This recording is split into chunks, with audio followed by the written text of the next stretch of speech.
வணக்கம். என் பெயர் மேகா கோவர்தன் ரெட்டி. நாம இங்க தேர்தல் கணிக்க வரல. உண்மையில மக்கள் தீர்ப்புக்கு பின்னால இருக்கிற டேட்டாவை வச்சு அதோட ஆழத்தை புரிஞ்சுக்க போறோம். இன்னைக்கு நாம ரொம்ப ஆழமா பார்க்க போற தொகுதி தமிழ்நாட்டுல இருக்கிற திருச்செங்கோடு சட்டமன்ற தொகுதி. இந்த ஆய்வை நம்ம ஒரு 6 கட்டமா பிரிச்சு பார்க்கலாம். முதல்ல கலை யதார்த்தம், அப்புறம் எண்கள் சொல்ற சிக்னல்கள், மக்கள் தீர்ப்போட கட்டமைப்பு, அதுக்கான வியூகம், ஒரு நல்ல நிர்வாகத்துக்கான ப்ளூ பிரிண்ட், கடைசியா அரசியலையும் தாண்டிய ஒரு நோக்கம். எந்த ஒரு அரசியலையும் புரிஞ்சுக்கணும்னா முதல்ல நாம அந்த மண்ணை புரிஞ்சுக்கணும். அங்க இருக்கிற தண்ணீரையும் மக்களோட வாழ்வாதாரங்களையும் புரிஞ்சுக்கணும். அதுதான் எல்லாத்துக்கும் அடித்தளம். திருச்செங்கோட்டோட பொருளாதாரத்தையே எடுத்துக்கிட்டீங்கன்னா அது உழைப்பால உருவானது. பாருங்க, 70கள்ல வந்த ஒரு வறட்சி தான் இன்னைக்கு இந்தியாவைக்கே போர்வெல் ரிக் சப்ளை பண்ற ஒரு பெரிய இண்டஸ்ட்ரியை இங்க உருவாக்கியிருக்கு. இது ஒரு பக்கம். இன்னொரு பக்கம் ஜவுளி, டிரான்ஸ்போர்ட்னு வளர்ந்திருந்தாலும் அந்த பழைய பிரச்சனை, அதாவது தண்ணீர் பற்றாக்குறை, இன்னைக்கும் ஒரு தீராத வழியா இருக்கு.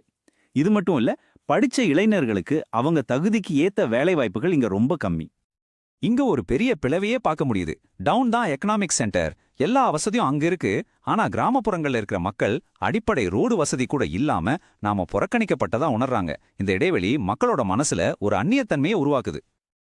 இந்த பொருளாதார பிளவுக்கு கீழே இன்னும் ஆழமா சமூக பிளவுகளும் புஜங்கிட்டு இருக்கு. குறிப்பா சொல்லணும்னா இங்க பெரும்பான்மையா இருக்கிற வன்னியர் சமூகத்துக்கும் தலித் சமூகத்துக்கும் நடுவுல பல தலைமுறையா தீர்க்கப்படாத சில பதட்டங்கள் நீடிச்சுட்டே இருக்கு. சரி, இப்போ மக்களின் உணர்வுகள் எல்லாம் எண்களா எப்படி பதிவாகிருக்குன்னு பாப்போம். ஏன்னா எண்கள் பொய் சொல்லாது, அது மக்களோட கூட்டு மனசாட்சியோட ஒரு கண்ணாடி. திருச்செங்கோடு தொகுதியில மொத்தமா 2,31,133 பதிவு செய்யப்பட்ட வாக்காளர்கள் இருக்காங்க.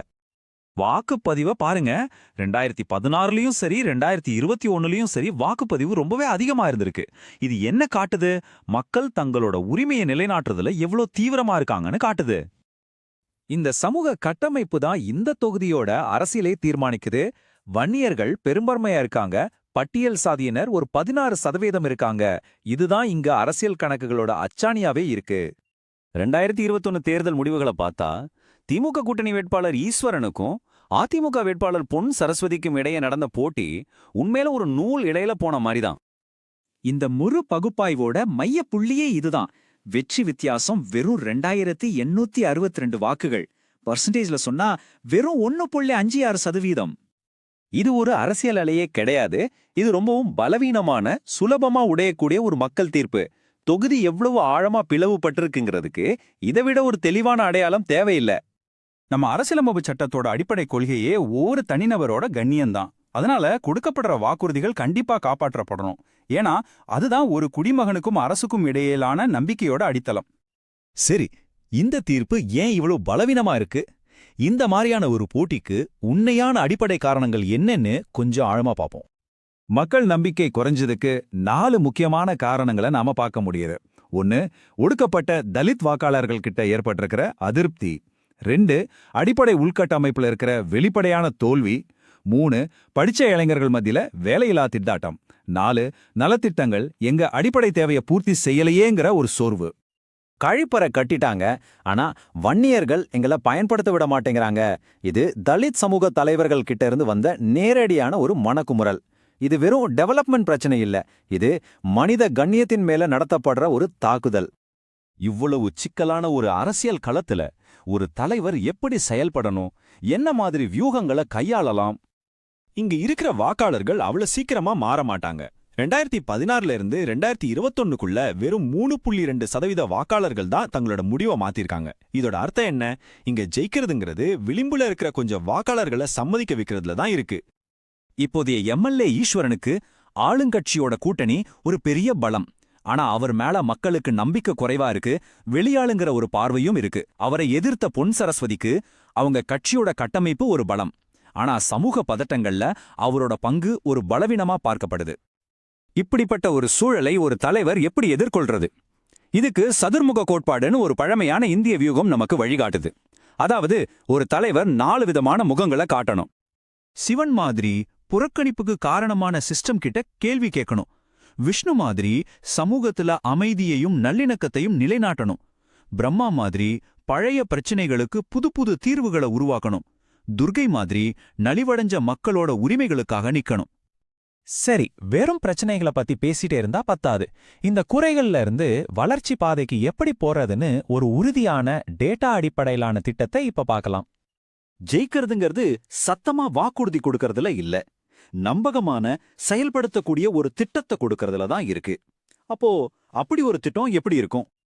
இது வெறும் வார்த்தை ஜாலம் இல்ல, இது நம்பிக்கையை திரும்பவும் கட்டுறதுக்கான ஒரு செயல் திட்டம். உதாரணத்துக்கு 100 கோடியில ஒரு புது தண்ணீர் குழாய் திட்டம், 80 கோடியில கிராமப்புற சாலை மேம்பாடு, 50 கோடியில ஒரு MSME இண்டஸ்ட்ரியல் பார்க். இது ஒவ்வொன்றும் மக்களின் தண்ணீர், இணைப்பு, வேலைவாய்ப்புன்னு 3 முக்கிய பிரச்சனைகளை நேரடியா தீர்க்கும்.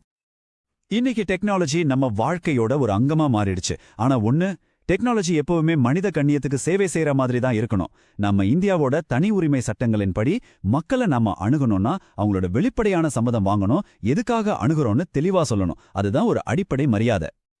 இப்போ நம்ம இறுதி பகுதிக்கு வந்திருக்கோம். இந்த பலவீனமான மக்கள் தீர்ப்ப ஒரு தோல்வியா பார்க்காம ஒரு புது பொறுப்பான அரசியலுக்கான வாய்ப்பா எப்படி மாத்துறது?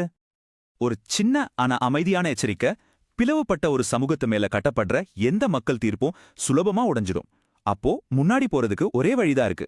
அது சேவை, செயல்திறன், அப்புறம் சமூக நல்லிணக்கம். இந்த பிளான் டேட்டாவிலிருந்து கிடைச்ச புரிதலை எப்படி களத்துல செயல்படுத்துறதுன்னு காட்டுது. 5 நாள்ல ஒரு டீமை உருவாக்குறது, அடுத்த 10 நாள்ல வீடு வீடா போய் மக்களோட குறைகளை கேட்கறது, அதுக்கப்புறம் சமூக தலைவர்களோட ஒரு நம்பிக்கையான உறவை ஏற்படுத்துறது, கடைசியா இந்த வளர்ச்சி திட்டங்களை மீடியா முன்னாடியும் மக்கள் முன்னாடியும் அறிவிக்கிறது. இதுதான் செயலுக்கான ஒரு தெளிவான பாதை. நீங்க ஒரு மக்கள் மைய தலைவரா உருவாகி உங்க தொகுதியை மேம்படுத்தணும்னு நினைச்சீங்கன்னா blueprintstrategies.ai mgr@blueprintstrategies.ai என்ற மெயில்ல தொடர்பு கொள்ளுங்க. இல்லனா 08042001602 நம்பருக்கு கால் பண்ணுங்க. அரசியலுக்கு அப்பாற்பட்ட நோக்கம்.